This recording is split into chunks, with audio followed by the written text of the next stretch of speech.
Salut à tous nos abonnés et puis merci de rester fidèles au programme de l'Intelligent TV. Bienvenue à toutes et à tous dans l'émission Le Débat aux couleurs de la Journée internationale des droits de la femme et du mois de mars, mois dédié à la femme.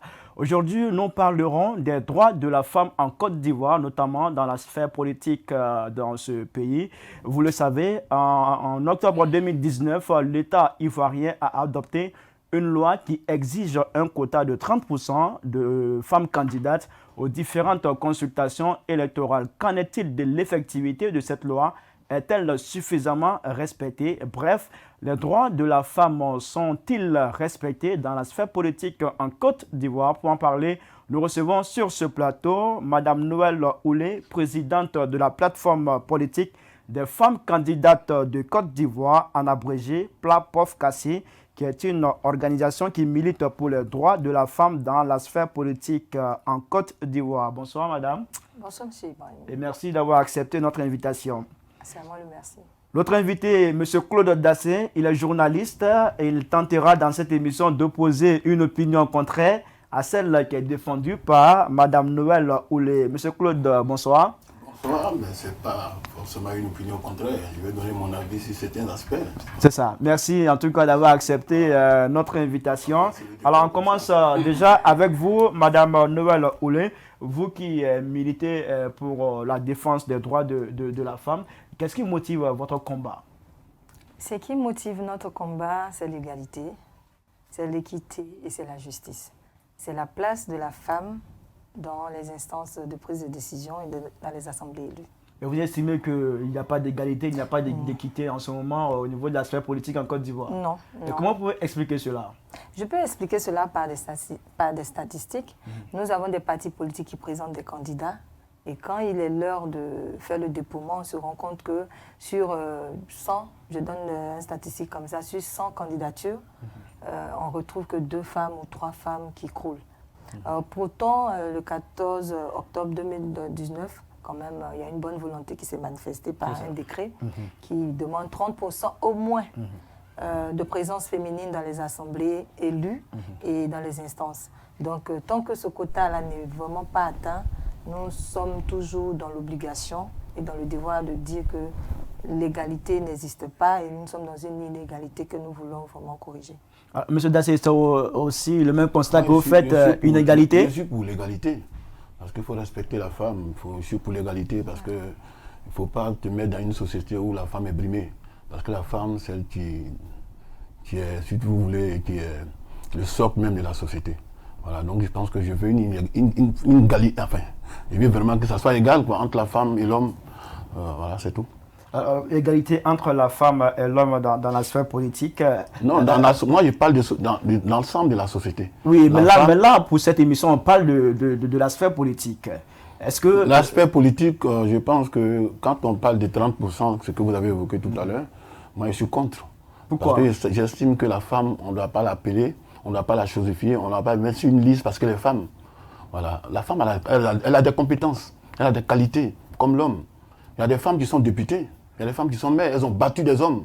Moi, quand on dit, on te met sur une liste politique, on te met sur une liste des partis politiques parce que tu es femme, parce qu'il y a un quota de 30%, moi, pour moi, c'est dévaloriser la femme.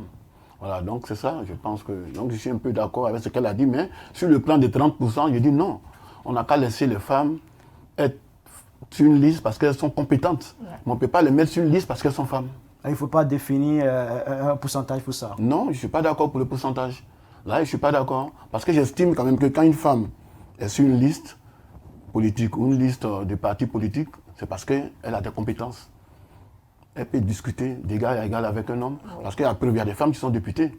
Il y a des femmes qui sont maires. Parce que le gouvernement même qui a donné cette loi, ou bien qui a demandé à ce que le quota soit respecté, est-ce qu'au niveau du gouvernement, c'est respecté? Non. Voilà, donc je pense qu'il faut respecter la femme.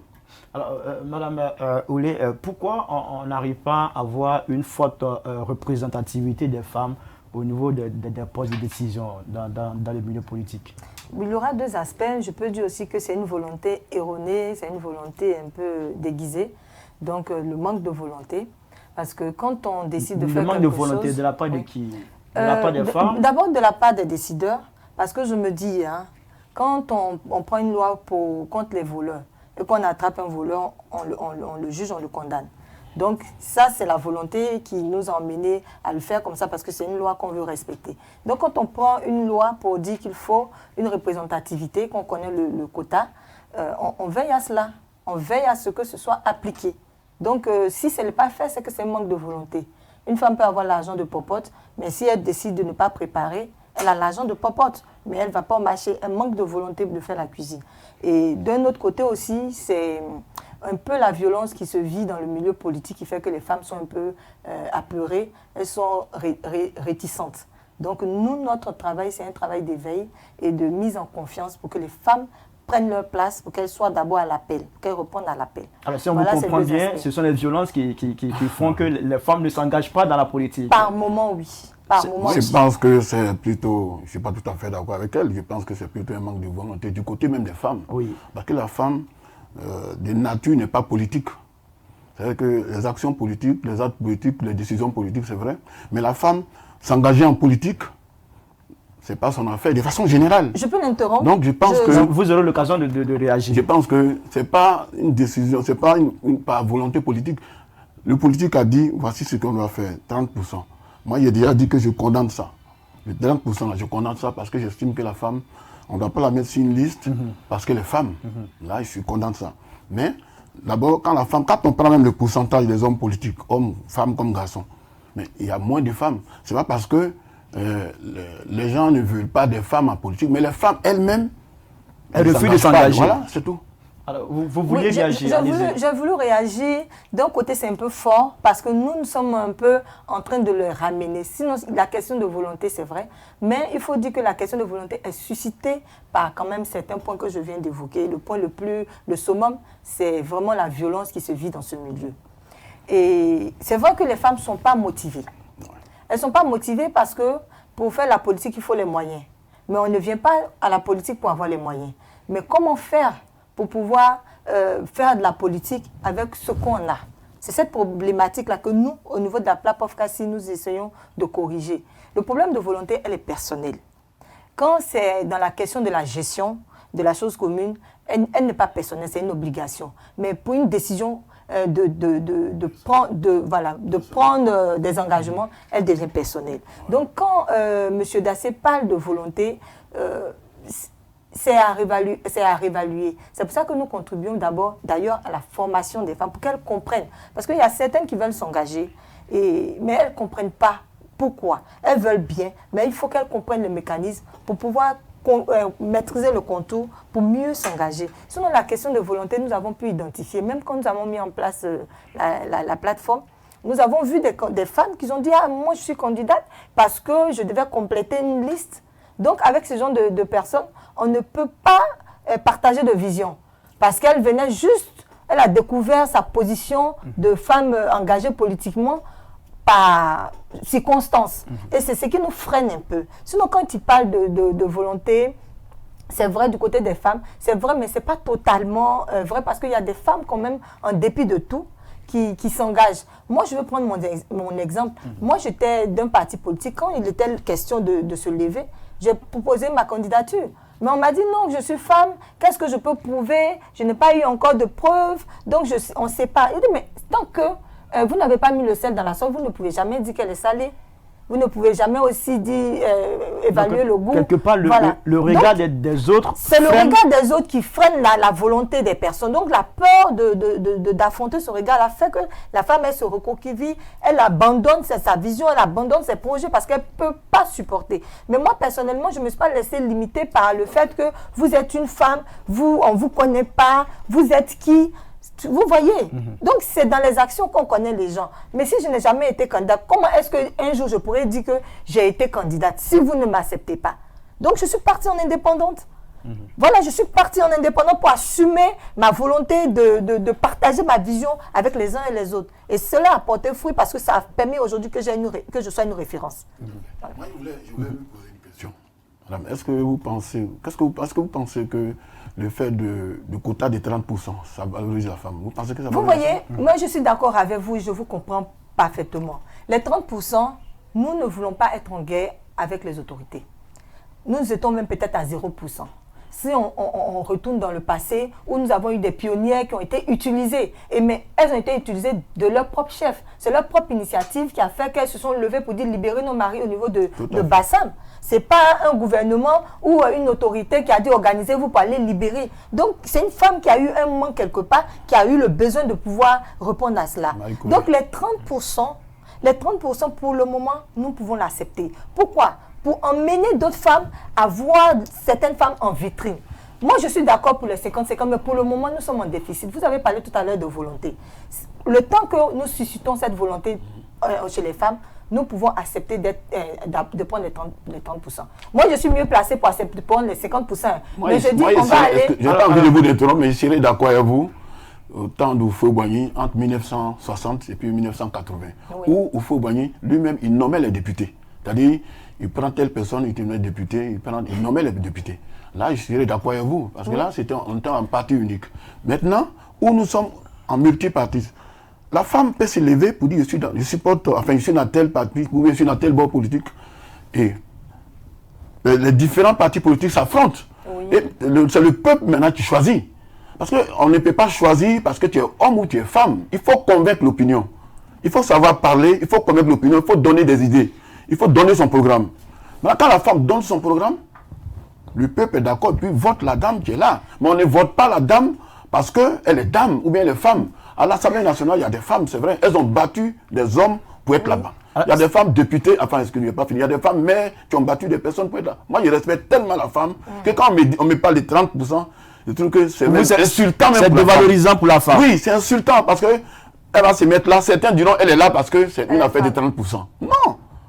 Il y a des femmes ici. C'est une couverture qui nous donne. Oui. C'est une couverture qui nous donne parce que demain, si je suis députée, on dit oui, quitter là-bas, c'est parce que je suis femme. Je suis députée parce que j'ai mérité. Je suis députée parce que j'ai un parcours. Je suis d'accord avec vous. Je trouve même que c'est insultant. Mais nous allons vraiment... Déjà, les 30%, pour vous qui militez pour que ce quota soit respecté, est-ce que quand vous faites un état des lieux, c'est respecté? Non.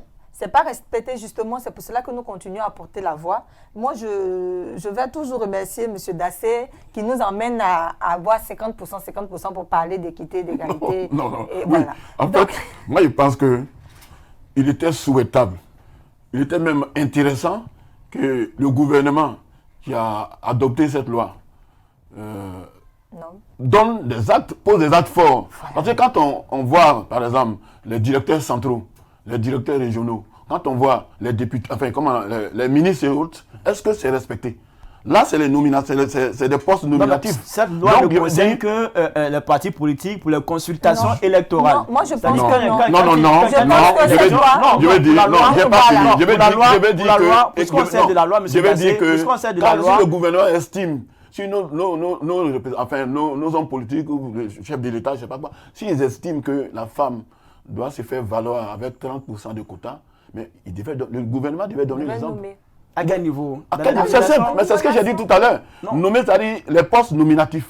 Non, mais là, il s'agit des postes électifs. Mais les postes électifs, quand on va à une élection municipale, élection législative, élection des conseillers régionaux. Oui, mais là, il est demandé... Je suis désolé parce que... Non, c'est la loi, M. Dassé. Je suis désolé, oui, laissez-moi vous parler. Je suis désolé parce que quand tu es gouvernement et tu estimes que c'est une loi qui est bonne, qui est vraiment intéressante pour les femmes, tu dois toi-même la pratiquer. Cette loi-là, tu dois la mettre en valeur. Parce que les partis politiques, là, c'est des associations privées. Moi, il nomme qui il veut. C'est-à-dire que je peux mettre mon cousin, mon neveu, ma tante, mais tout. Donc, je ne suis pas obligé, moi, en tant que parti X, patron de parti X, respecter ça. Ou bien mettre des femmes ou des hommes. Donc, je veux dire que le gouvernement même devait lui-même donner l'exemple. Voilà. Avec les directeurs centraux, il y a les directeurs généraux. Donner l'exemple pour dire, bon, aujourd'hui, comme il est nommé tel monsieur directeur général des douanes, aujourd'hui, c'est une dame qui est... Mais quand on comptabilise, il n'y a pratiquement pas de femmes qui... Elles sont peu nombreuses. Alors, madame, vous voyez des insuffisances dans cette loi-là? Bien sûr, justement, cette loi-là, c'est ces insuffisances-là qui nous ont permis de mettre en place cet instrument qui est la plateforme politique des femmes candidates de Côte d'Ivoire. En quel sens? Au sens où le décret il est pris, mais il n'est pas pris pour les autres. Il est pris pour s'appliquer à nous-mêmes. Et quand je parle de nous-mêmes, je parle des autorités qui prennent des décisions nominatives. On a un gouvernement à monter. On tient compte des 30%, on donne le bon exemple. On a des sénateurs, 33% de sénateurs à proposer. On prend les 30% dans les 33% des sénateurs, c'est un exemple qu'on donne.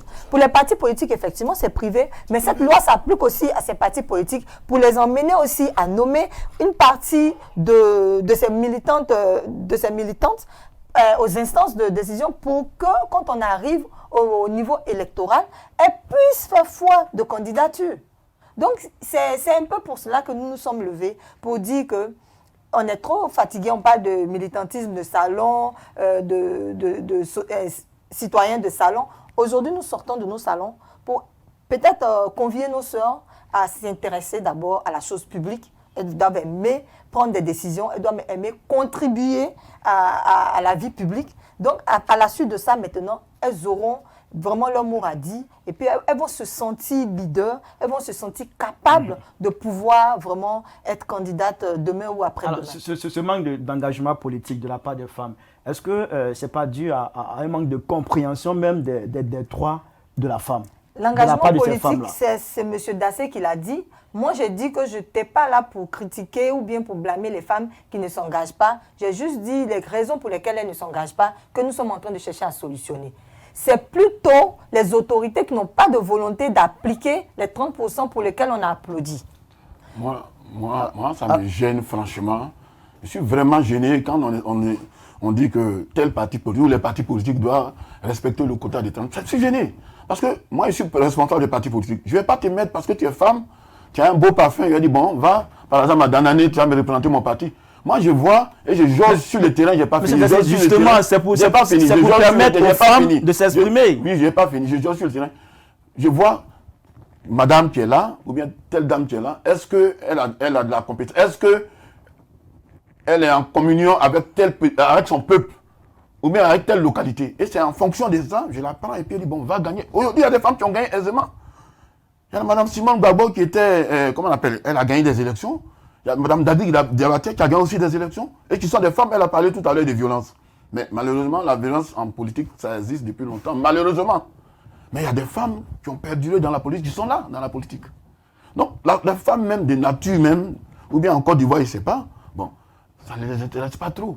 Donc, le fait de dire, bon, un quota de 30% là, moi j'estime que, je répète encore, c'est dévalorisant pour la femme. Moi, je ne peux pas prendre... Vous aurez préféré quel pourcentage? Parce qu'il faut. Non, pour moi, ce n'est pas question de pourcentage. Non, moi,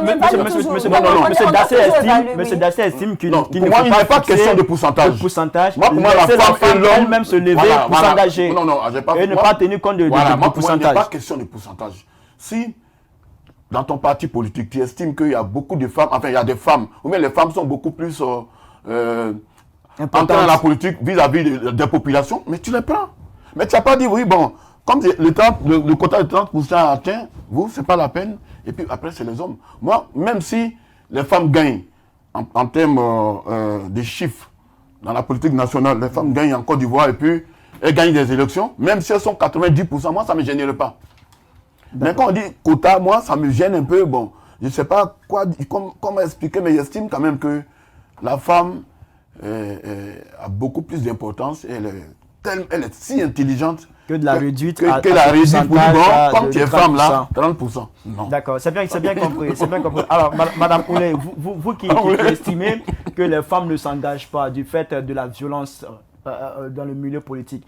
Monsieur Dassé l'a dit, la violence, elle a toujours existé, elle va toujours exister. Donc, si on doit vous comprendre, les femmes ne vont jamais s'engager. J'ai un lourd problème avec le fait qu'on dit ça a existé. Et je ne veux pas qu'on dise que ça va toujours exister. Parce que je n'ai pas dit ça va toujours exister. Du coup, parce que si ça a existé et qu'on prend ça comme exemple, je pense que ce n'est pas la peine même qu'on parle des 30%.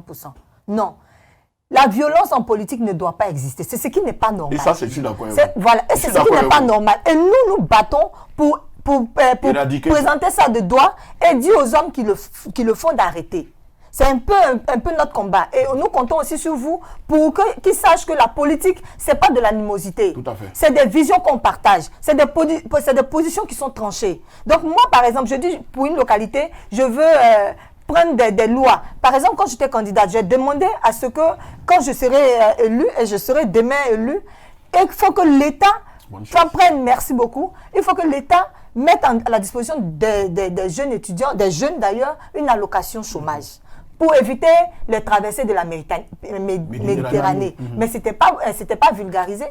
Mais les gens, ils voyaient ça comme une utopie, comme un mythe, comme un rêve. Bon, elle est arrivée de France, elle ne sait pas ce qu'elle a dit, elle est déconnectée. Mais après, c'était l'actualité. Parce que si l'État qui est conscient que les parents mettent leurs enfants à l'école et qui font pratiquement près de 25 années de leur vie en train de rechercher un minimum de connaissances. Et après ça, ils sont livrés à eux-mêmes. C'est une injustice. Donc, quand je serai député, au lieu de dépenser de l'argent, il y a un petit budget quand même pour 70% qui représente la population. Alors, donc, il faut cette allocation. Vous parlez de violence dans les milieux politiques. D'aucuns estiment que si les femmes arrivent au pouvoir, il n'y aura plus de violence, il n'y aura plus de crise, il n'y aura plus de guerre. Oui. Vous le pensez vraiment? Je le pense, oui. Comment? Parce que c'est la vision, la femme, elle n'est pas là elle n'est pas une vente en guerre. La femme, justement, elle est là pour apaiser les cœurs. Quand un homme a un pouvoir qui doit prendre une décision, il vous dit quoi? La nuit porte conseil. Mais qui était cette nuit-là? C'est la femme. C'est la femme. Aujourd'hui, le voile est tombé, c'est la femme. Et il a cité tout à l'heure Mme Simone Gbagbo, avec son époux Laurent Gbagbo, mais ils se sont battus pour arriver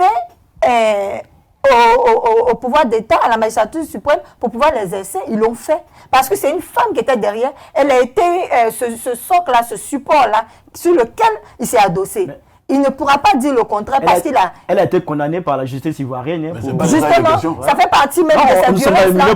Non, mais ça fait partie aussi de ces violences parce que ce sont les hommes qui ont a estimé qu'elle a été coupable de certaines violences. Voilà pourquoi elle a été condamnée, mais après elle a été graciée. Et voilà pourquoi j'ai parlé de violence, parce que c'est une forme aussi de violence. Il y a la violence physique, il y a la violence morale. Vous dites que c'est pas forcément quand la femme vient au pouvoir, il y aura plus de violence. Non, mais c'était un homme au pouvoir, c'est pas une femme. Elle, quand elle va venir, elle va se servir de son expérience pour voir elle femme s'engager politiquement et être brimée, être humiliée comme elle a été victime.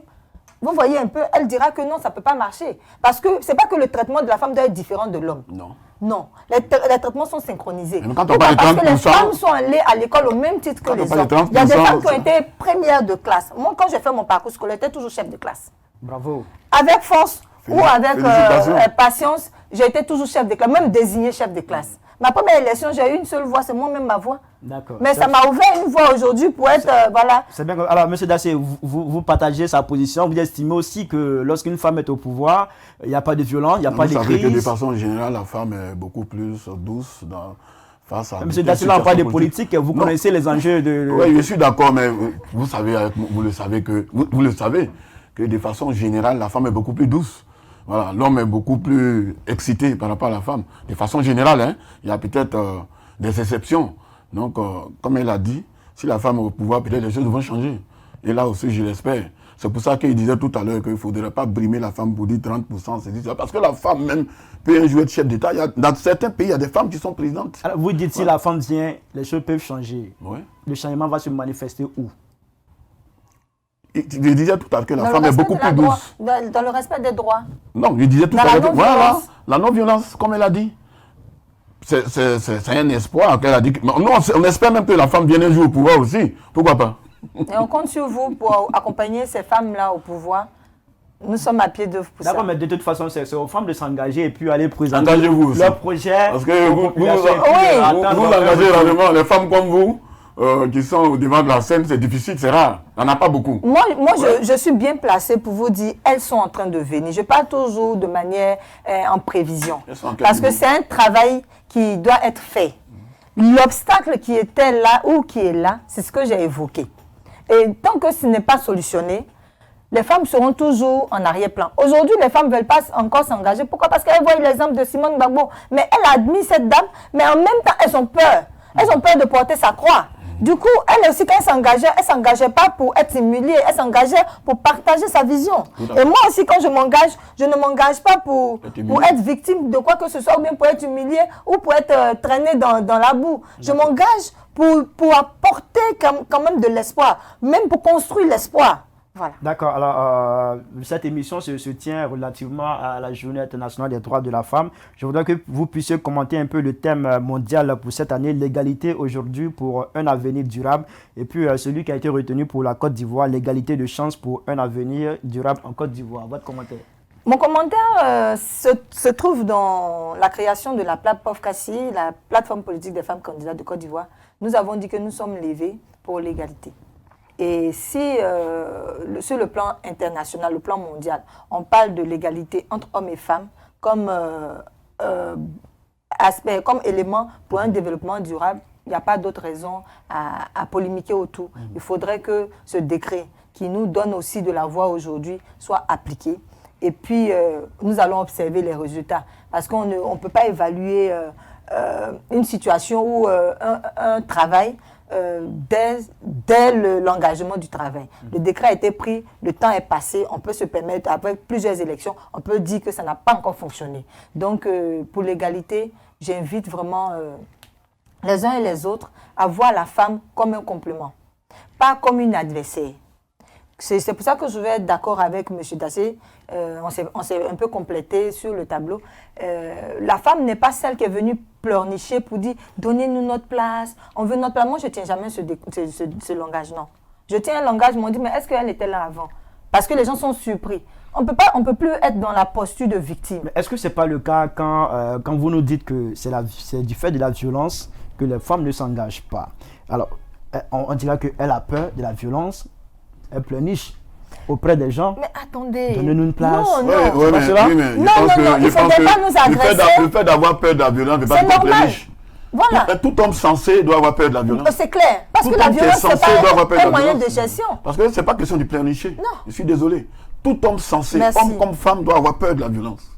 Donc, et une femme qui donne naissance, qui par tradition protège, qui est la base même de l'éducation, doit même avoir peur de violence comme les hommes. Déjà, la douleur même de l'enfantement, on n'a pas pleurniché. Mais on ne peut pas rester là, puis un coup, on va nous agresser, et puis on va se plaindre, et puis on dit on pleurniche. Non, on n'est pas venu à la politique pour pleurnicher. On est juste venu dire que nous sommes capables de faire ce que vous êtes en train de faire. Du moins, de vous compléter dans vos tâches. Voilà notre vision. Et concernant même les thèmes que vous avez évoqués tout à l'heure, moi je pense que c'est tellement bienvenu, parce que la femme n'est pas un objet sexuel. Elle ne doit pas être un objet sexuel quand elle est dans une entreprise. Elle ne doit pas être sujet de harcèlement sexuel.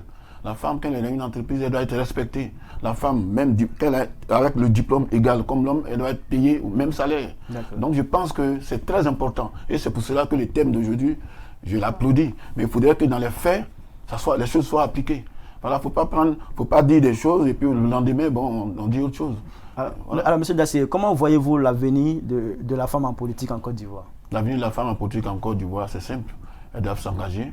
Elles ont un bel avenir dans la politique. Elles doivent s'engager et puis elles sont beaucoup plus sensibles aussi. C'est-à-dire elles doivent avoir des idées et elles en ont.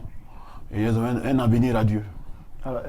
L'avenir des femmes en politique, est-ce que les femmes ont de l'avenir en politique en Côte d'Ivoire? Je dirais que l'avenir des femmes en politique, c'est la magistrature suprême. Les femmes un jour vont diriger cette Côte d'Ivoire. Et ça sera vous. Et nous sommes... Ça sera demain, ça sera demain. Pour 2025. Un demain très très proche. 2025. Et c'est pour cela que nous sommes à pied d'œuvre. Nous sommes déjà en ordre de bataille. Nous n'allons plus regarder à un moment donné le parti politique, mais comme on l'a dit, nous allons regarder la vision. Nous allons regarder les perspectives qu'on nous propose pour prendre une meilleure décision, parce qu'à un moment donné, si on laisse trop dans la main des hommes, c'est que le cafouillage continue, nous allons prendre nos responsabilités. Alors, M. Dassé, un jour, la femme à la tête de la magistrature suprême... Ça ne me générait vraiment pas du tout. Oui, non, ça ne vous générait pas, mais est-ce que c'est possible pour Pourquoi vous? pas? C'est possible. Pourquoi pas? Les Ivoiriens sont des personnes formidables. Pourquoi pas? Demain, ça ne sera peut-être pas demain. Mais un jour, ça viendra. Mais depuis 1960 jusqu'à ce jour, on n'a pas encore eu de femme à la tête de ce pays. Comment vous pouvez expliquer cela? Oui, mais 1960 jusqu'à aujourd'hui, ça fait combien d'années? Ça fait plus de 60 ans. Mais les États-Unis, il y a une femme à la tête des États-Unis? Non, on parle de la Côte d'Ivoire. Non, je vous pose une question. Les États-Unis, c'est un pays qui a plus de 200 ans d'indépendance. Il y a eu une femme une fois? Non, on parle de la Côte d'Ivoire. Oui, mais c'est pour dire que les choses tardent peut-être à venir, mais ça va arriver. Aujourd'hui, aux États-Unis, c'est une femme qui est vice-présidente. Ça n'avait jamais existé. Donc ça peut venir. Voilà, donc on n'édite pas ça. La femme n'est pas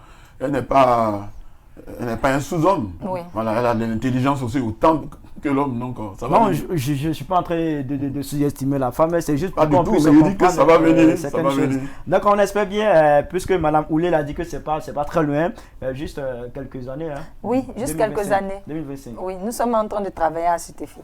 Est-ce que vous voyez un modèle de femme présidente dans ce pays? Vous pouvez citer un nom? Il y en a. Même elle-même, il y en a. peut-être, pourquoi pas. Bon, voilà, merci pour la route, la voie donnée. Sinon, il y en a. Voilà, il y a des femmes.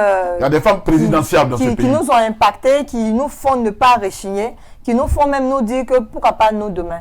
Donc, nous n'allons pas trop nous prononcer pour ne pas avoir encore des coups de massue, comme je vous l'ai dit. Quand nous serons prêts, vous saurez la suite de nos engagements. D'accord, merci beaucoup à vous, Monsieur Claude Dassé, journaliste à l'Intelligent d'Abidjan. Merci beaucoup à vous, Madame Noël Oulé, présidente de la plateforme politique des femmes candidates de Côte d'Ivoire, Naprégé, PLA-POFCA-SI, qui est une organisation qui milite pour les droits de la femme dans la sphère politique en Côte d'Ivoire. Merci à toutes et à tous d'avoir suivi cette émission qui a été réalisée relativement à la Journée internationale des droits de la femme. On souhaite bonne fête, sinon bonne journée à toutes les femmes de Côte d'Ivoire. À très bientôt sur les antennes de l'Intelligent TV. Au revoir.